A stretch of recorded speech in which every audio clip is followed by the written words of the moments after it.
The 2026 NFL offseason. For most teams, it's this period of total optimism, right? It's a time to rest, to rebuild, to dream about holding up that Lombardi trophy.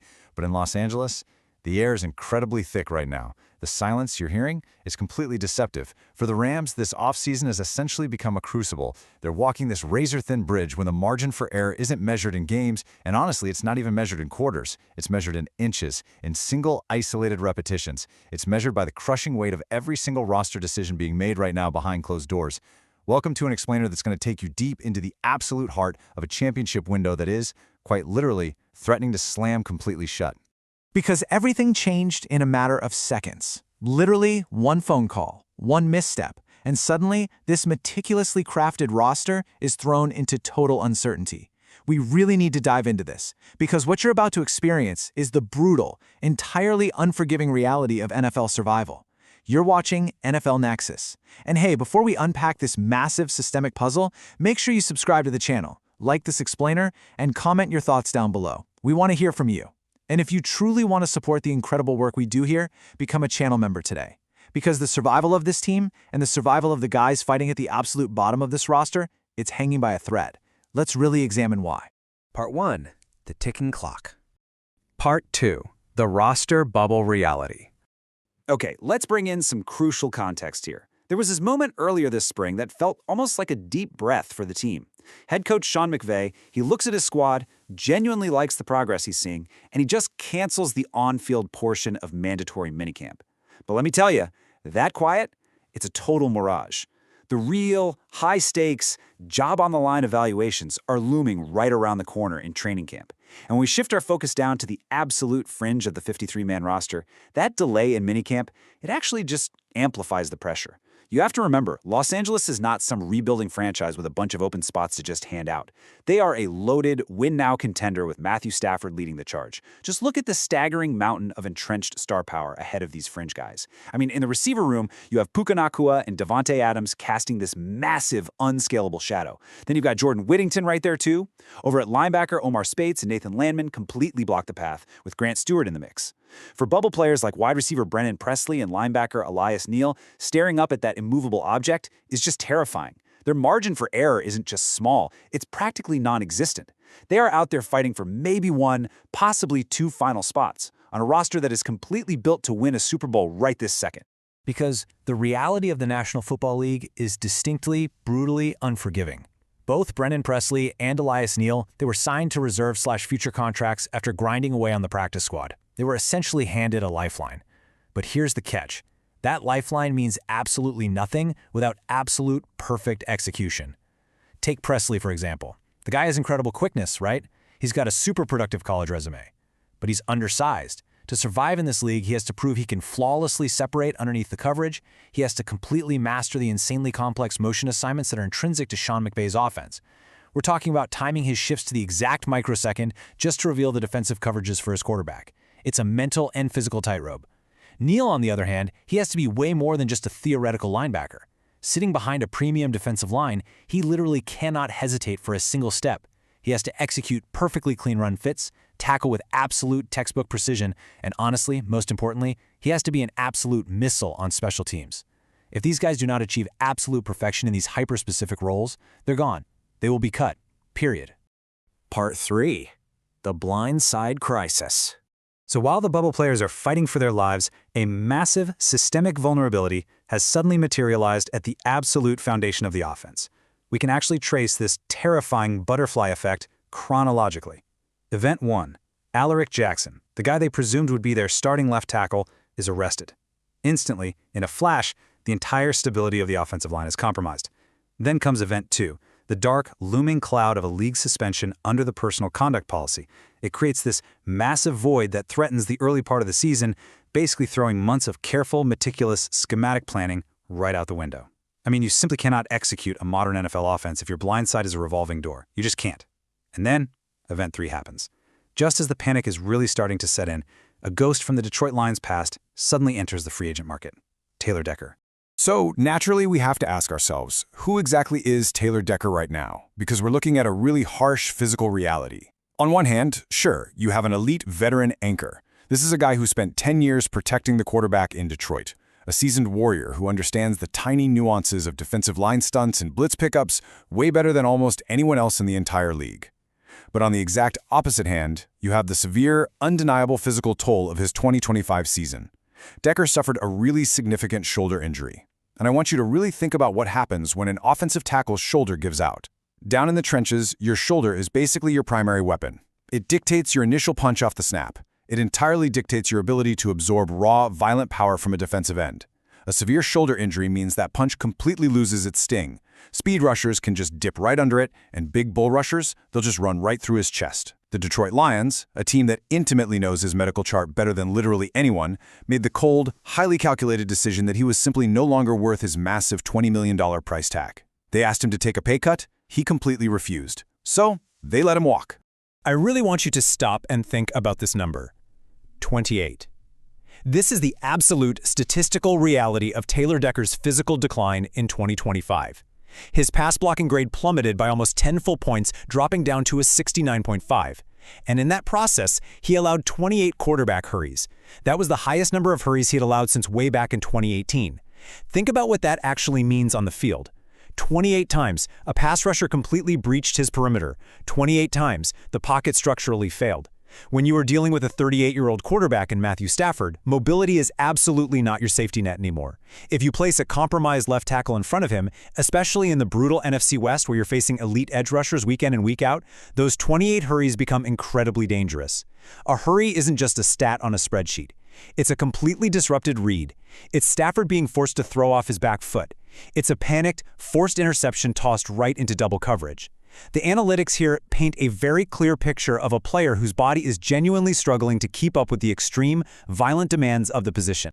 And yet, despite all of those glaring analytical red flags, there is this fascinating psychological lifeline at play here. Let's step away from the spreadsheets for a second and look at the actual human element. The 2016 Detroit connection. Matthew Stafford and Taylor Decker spent years bleeding in the trenches together. They grew incredibly close. In fact, it's well documented that when Stafford was traded away from Detroit, he made it a point to personally call only 2 teammates to break the news to them himself. Taylor Decker was one of those 2 guys. In the extremely high-stakes, pressure cooker environment of the NFL, a quarterback's deep personal trust in a battered veteran can sometimes completely override a front office's statistical doubts. Stafford knows Decker's cadence. He knows exactly how he communicates at the line of scrimmage. That intrinsic level of comfort is incredibly rare to find, and honestly, it might be the very thing that convinces the Rams to take a massive financial and structural risk on him. Part 4. The defensive anchor. So while the offense is dealing with that, we have to look at the defense. Sean McVay has entirely rebuilt this unit around a dominant front, but it hinges on this agonizing tale of 2 seasons for one specific player. Look closely at this mechanical breakdown of Nate Landman. From weeks 1 to 11, the guy was an absolute revelation. He basically propelled the Rams to the 3rd best run defense expected points added in the entire NFL. And if you aren't familiar, expected points added, or EPA, it measures the true situational value of a play. So when Landman was 3rd in EPA, he wasn't just piling up meaningless tackles, he was making massive tackles behind the line of scrimmage on crucial 3rd and shorts. He was single-handedly ending drives. But then, the exhaustion really set in. From week 12 to 18, playing middle linebacker in the NFL took its brutal physical toll. His missed tackle rate absolutely skyrocketed, jumping up to the 5th highest in the entire league, and suddenly the Rams' run defense plummeted all the way down to 20th. When your middle linebacker fails to fit his gaps, the entire structural integrity of the defense just fails. The defensive line starts leaking running backs, and all this intense, unfair pressure is placed squarely in the secondary to make these really difficult tackles in the open field. But the thing is, you can't easily dismiss a guy like that. Because then you look at this number, 132. That is the career-high number of combined tackles Landman racked up in 2025, right alongside 4 violently forced fumbles. He is a total game-changer when he is actually dialed in and healthy. His ability to just punch the football out in highly critical moments literally swung multiple games for them last season. He was such an unbelievable steal in free agency that the Rams actually felt absolutely compelled to hand him a contract extension right after Week 11, literally right before his production started to dip. He represents the ultimate duality of this entire defense, right? Capable of immense destruction, perfectly setting the physical tone, yet highly, highly vulnerable down the stretch when the physical toll of a long season compounds and that deep fatigue sets in. And this is what brilliantly illustrates why they are so heavily dependent on him.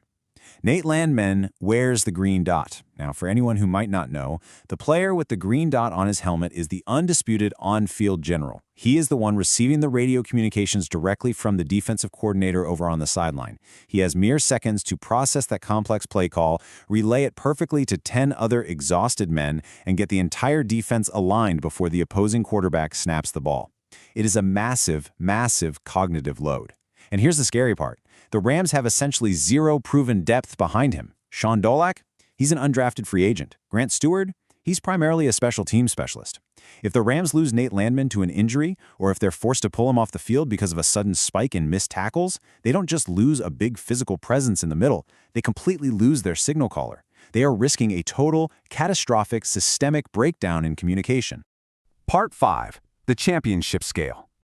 So how in the world do you solve all these complex vulnerabilities at the exact same time? Well, you have to zoom out to the macro level. We are officially entering the financial chess match. Because in the National Football League, every single dollar you spend is, quite literally, a matter of championship survival. The salary cap is the ultimate unforgiving equalizer. Just look at this massive, intimidating number hanging directly over the franchise right now, $21.3 million. That is Taylor Decker's estimated market value according to SpotTrack. I just want you to let the sheer weight of that number sink in for a second. For a front office that is completely desperate to secure their left tackle spot, absorbing a $21 million cap hit is a nearly impossible hurdle. It's not just about the money. It's a massive, massive percentage of their overall operational resources for the entire year.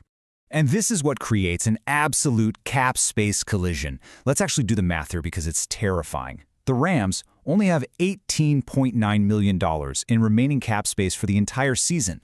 Even if Taylor Decker is willing to play ball, compromise, and take a lower $15 million deal, the math is still grueling. If they spend that $15 million on Decker, that money immediately evaporates from their functional operating budget. It practically drains their emergency reserves. They would be left with roughly $3.9 million to try and cover the practice squad, any mid-season emergency signings, and all the inevitable injured reserve replacements. It impacts every single micro decision on the roster from that point forward. It completely threatens their ability to sign depth at wide receiver or in the secondary. And crucially, it sends these massive, echoing shockwaves into the behind-the-scenes financial negotiations that are happening right now with franchise legend Aaron Donald.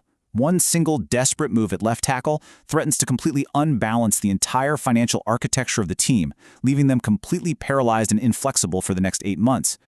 Part 6. Final Judgment. So you see how it all ties together? The fate of our bubble players, the Brennan Presleys and the Elias Neals of the world, is seamlessly tied right back to these multi-million-dollar crises. Because if the Rams are forced to spend heavily on Taylor Decker, they are going to have to rely even more on cheap, unproven depth players to fill out the absolute bottom of the roster. Everything is entirely connected. And so, the unforgiving path begins. Step 1 was simply surviving the playbook meetings of minicamp.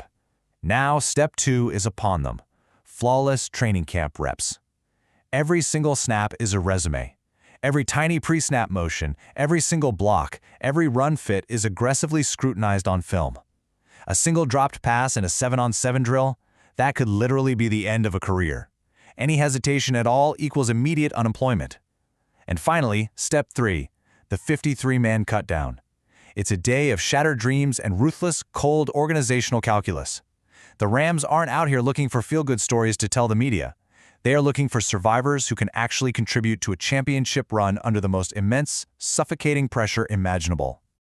The pieces are officially on the board, but the clock is ticking down fast. And the Rams are walking a razor-thin line right now between a deep playoff run and a highly precarious collapse. If one left tackle's shoulder gives out, if one middle linebacker misses a crucial gap in the fourth quarter, or if the fragile salary cap math fractures, the window just shuts. So I'm going to leave you with this chilling thought.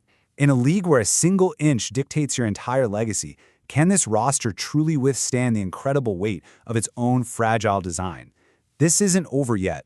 Thank you so much for diving deep with us today on NFL Nexus. Look, if you want to stay ahead of the curve on every single roster move, every cut, and every major cap space collision, you need to subscribe to the channel right now. Like this explainer, and definitely comment on what you thought down below. I want to know, do you think they should empty the bank to pay Taylor Decker? Let me know. And remember, you can directly support the channel by becoming a channel member today.